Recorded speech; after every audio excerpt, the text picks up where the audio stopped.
You're watching Bears Now by Chat Sports. I'm Harrison Graham, live on the Callin app, ready and eager to answer all of your questions. If you're watching this later on YouTube or on Rumble, we go live every Tuesday on Callin for your chance to call in directly to the show. It's kind of a more detailed, cleaner, in terms of easier to use Twitter Spaces. There's a caller queue. You guys can hop in. So subscribe, chatsports.com/BearsCallin. Download the Callin app on your mobile device. We'll go ahead and get a call here. We got Nick Ritchie on the line. We'll pod him up here. Nick, welcome in. What's going on? Hey Harrison, I don't know if you heard, but if you touched on it, but did you hear about Dakota Dozier getting carted off the field during minicamp? Yeah, we did discuss that on our YouTube stream a moment ago. I was going to kind of do a minicamp roundup for anyone who was interested. So, yep, he got carted off, and what have we been saying, right? You need a right guard anyway. Now you probably need one even more. So, You think that gives Poles a kick in the butt to go out there and sign a vet now? It's hard to say. I mean, he actually got hurt working with the second team. Mustafer was with the starters today, which gross as well. Yeah. Listen, I think Quentin Spain or Eric Flowers should be signed today, a month ago. Like, either of those guys would be better options. The one curveball is if you want to kick Tevin Jenkins or Larry Borum in there. But then if you do that, you probably need a tackle too, unless Braxton Jones is just ready to light the world on fire, which I guess it's possible. He's been getting some first-team reps. But, yes, for anyone who missed it, Dakota Dozier carted off the field. We don't have deep details as we're filming this on Tuesday, discussing on Tuesday. But, yeah, that's where we're at there. So definitely kind of a spot that I think the Bears need to focus on here. Yeah, definitely agree with you. All right, appreciate you, Nick. We got a few more callers potted up. We got Don ready to go. I don't know. Is this Don Burr? I don't think this is Don Burr. Maybe it is. Don, welcome in. There's a mic button in the bottom right hand of your screen. If you click that, you'll be able to unmute yourself, and we can talk. What's up, Don? Hey, how you doing? I'm good. How are you? Good. I was, still pondering the fact that I really believe we could get possibly a couple walk-ons to make an impact from the USFL. I wanted to hear your impressions on that. Interesting. So the USFL, you can't sign players from there until I believe July 3rd. I think it's after the league fully ends, the playoffs and all that. I do plan on doing a video of 10 or 15 players that the Bears could bring in from the USFL to work out, etc. I can't comment on a ton of the guys. I haven't watched a ton of the USFL. I will say this: there's one guy that went to my college who has really played well. His name's Kavontae Turpin. Went to TCU, ran into some legal trouble, which I believe costed him a chance at the NFL.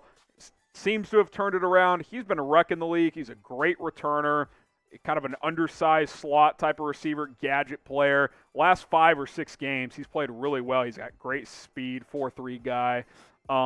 Maybe a player like that to compete at the wide receiver position could make sense. But I will say this. The offensive line play is garbage in the USFL. I don't think you're finding any answers there up front. But there could be some deep sleeper skill position guys that could come in and maybe compete for a roster spot. Who knows? That's what I was thinking. It can't hurt to look. And just want to add, very excited about the new coaching regime. And I think the Bears are going to surprise some people. All right. I appreciate that, Don. Let us know. I'm curious what our audience would answer on this. Have you been watching the USFL? And I would say, have you watched more than a game or two? Not just checked it out briefly. Type Y for yes, type in for no. Curious to see who out there has been watching the USFL. All right, Julius is next up here. Julius, welcome in. You click that mic button in the bottom right, and you'll be ready to go here to unmute yourself. What's up? What's up, Harrison? I wanted to hear your thoughts on the DK Metcalf, Deebo Samuel trade rumors. I mean, we've covered it pretty extensively. Obviously, neither Samuel showed up to minicamp, but he didn't participate. Basically, just wanted to avoid getting fined. Listen, I would love DK or Deebo in Chicago. I've been pretty clear on that, but I've also been clear on I don't think you should just force a trade, and I understand the approach Ryan Poles is taking. He doesn't want to trade future first-round picks right now. Ryan Pace did that a lot. Now, obviously, both those guys would help, but I don't think the Bears feel like they're in a spot where they're going to make that type of move. Poles even said, we're not going to make a major blockbuster wide receiver trade right now with how the market is. So don't think it's very likely. I'll ask you guys this, though. If both were legitimately available, who would you rather have? Type DK for DK Metcalf, type DS for Deebo Samuel. Let us know in the live chat in the comments on that question. All right, we got Danger next up here as we roll along here on the Callin app. Danger, welcome in. What's up? Hey, Harrison, how you doing? I'm good. How are you? Pretty good. Pretty hot all across the country right now. I actually saw it's close to 100 in Chicago today. So yeah, it is really hot up here. That is hot. What do you got for me? What's up? So, what do you think are the chances of Robert Quinn getting traded on a percentage wise? I tried, when we were on YouTube a bit ago, I didn't really put a percentage on it because I think it's hard to do that. I do think the percentage is higher than what it was yesterday. I'll say that. It's somewhere probably in the 50% range, I would say. I do think it's possible. I do think if the Bears got an offer that they liked, that they would pull the trigger or at least consider it. But I gave it 3 smoking Jays, which would indicate higher than 50%. Maybe it's 55, 60. I've been sitting at 2 smoking Jays. Now I'm up to 3. So I don't know. It's kind of hard to know. Like, what does Quinn want? Does he want out? Is he just, being a vet and like, I'll see you guys at training camp? That's very much a possibility. But I will say, Eberflus's reaction on Tuesday, depending on when you're listening, watching this, was that of a coach who was not pleased with that situation. He said we being the Bears expected him to be at minicamp. He is not, and he said Ryan Poles will handle that. So who knows? We'll see what happens. I think the Bears wanted him to be there and expected him to be there. Hit that subscribe button here on the Callin app for those listening right now. Also, if you're watching here on YouTube or on Rumble later on, chatsports.com/BearsCallin. We'll have a link to go subscribe in the comments and the description, plus a link to go download on iOS or Android, depending on what your device is. Subscribe, join us. We take your calls every single Tuesday. All right, next up, 2K Patty, or is it Party? Couldn't tell there. What's up, 2K? Welcome in. Whenever you're ready, you can unmute yourself in the bottom right and ask me your question. What's going on, Harrison? Hey, what's good? So my question for you was gonna be, do you think the Bears are gonna make how much do you think the Bears are gonna make a notable signing or two before preseason comes? And if so, who do you think is most likely to be signed? I still am going to continue to say that they need a right guard. Unless someone emerges that I'm not thinking of, or unless you want to kick Tevin Jenkins in there, which, by the way, the whole idea of, just kick Tevin Jenkins inside, that's a big assumption that he could just be a good guard if he's not a good tackle. So I think that's a reach in itself. So I would say like Quentin Spann and Eric Flowers, maybe there's another guard out there I'm not thinking of. Darrell Williams can play right guard. That could be an option.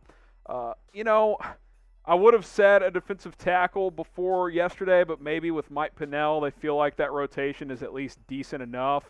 You could add a linebacker like an Anthony Barr and Anthony Hitchens, a Joe Schobert who's still available. He visited, I think, New Orleans on Monday. But those are some names. You could get a receiver like a Emmanuel Sanders, a Cole Beasley, a Julio Jones, a Will Fuller. I think those are all people to keep in mind, but I definitely think there are spots you could add some talent. That is for sure. Appreciate the question, 2K.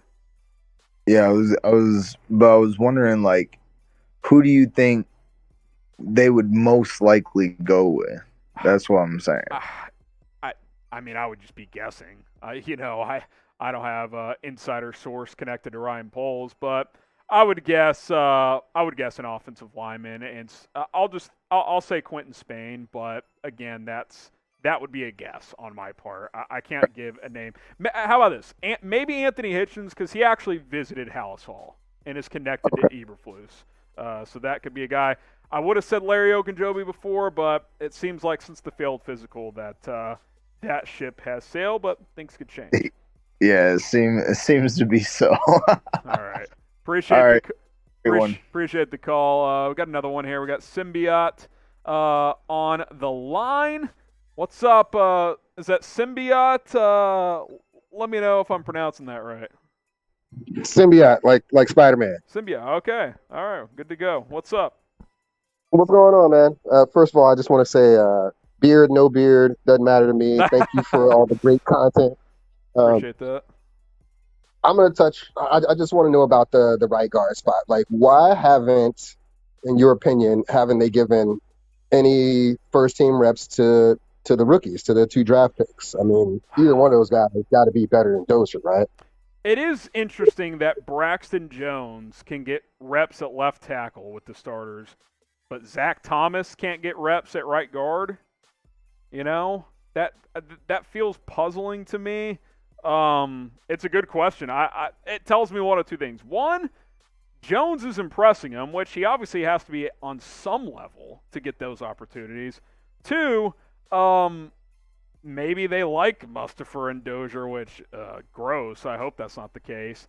Three, these other rookies aren't ready to compete with the ones. So I think it could be a combination of all those. But again, that would just be somewhat guesswork, right? I mean, Eberflus, all he's revealing is that, yeah, we're working on different combinations, trying to figure out the best 5. Well, you know, maybe it's time to give someone else a chance at right guard, because I don't think the guys you have are really that great of answers. Yeah, I just don't get it, because it's the only real spot on the O-line that they haven't really done anything about, you know? Yeah, it's very strange. I mean, look, both tackle spots are up for grabs too, but right guard, I don't think you even have someone that Exactly you would feel good about. At least at tackle, you're like, okay, you're hoping Borum and Jenkins show you enough. You don't even have anybody where you're like, oh yeah, he'll just plug in and play right guard. Like, no, unless Thomas can be that guy, the rookie out of San Diego State, I don't really think you even have that guy as a veteran. So I'm with you. If you're not going to go sign someone, let's rotate some other guys in there, because I don't love the options that have been getting the bulk of the work. All right. Thanks for taking my call, man. Appreciate the question. So let me know, guys. How do you guys feel about the offensive line now? Scale of 1 to 10, 1 being terrible, 10 being fantastic. 4? I mean, I feel good about center, and I think left guard. I think Cody White here will play better. Otherwise, not feeling great. Let me know down in the comments.